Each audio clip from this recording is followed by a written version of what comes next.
Bonjour et bienvenue dans cette autre édition de Psychologie pour tous, une émission qui est chargée de vous éduquer au sujet de la santé mentale en ce qui concerne tous les problèmes que vous pouvez rencontrer et qui peuvent interpeller le psychologue.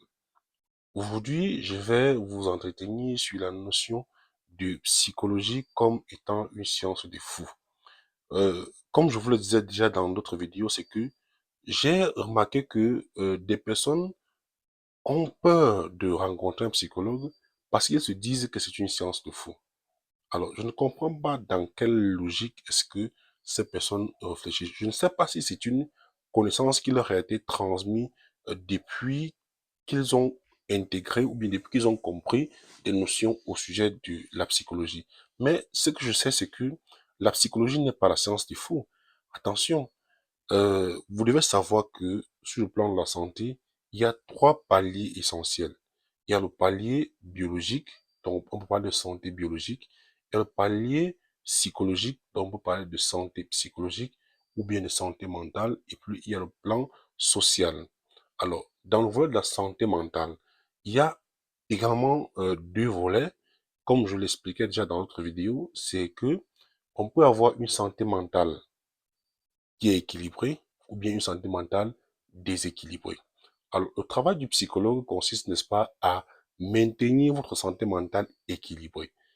Tandis que il y a des domaines de la santé mentale, bien, qui concernent spécifiquement la maladie mentale.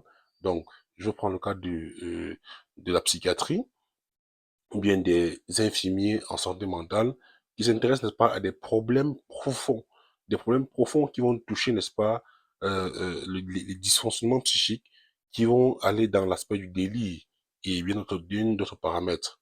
Donc, le psychologue s'intéresse à des problèmes simples qui n'interpellent pas forcément la folie ou bien qui ne renvoient même pas à la folie. Donc, il n'y a même pas de rapport en réalité avec une personne qui a de la folie. Parce que moi, comme je vous le dis, je ne peux pas discuter avec quelqu'un qui est fou. Et je suis bien psychologue.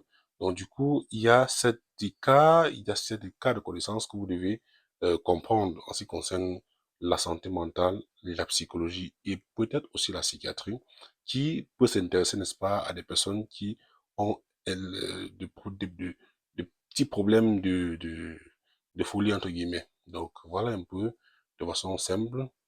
Abonnez-vous, partagez et commentez. Vous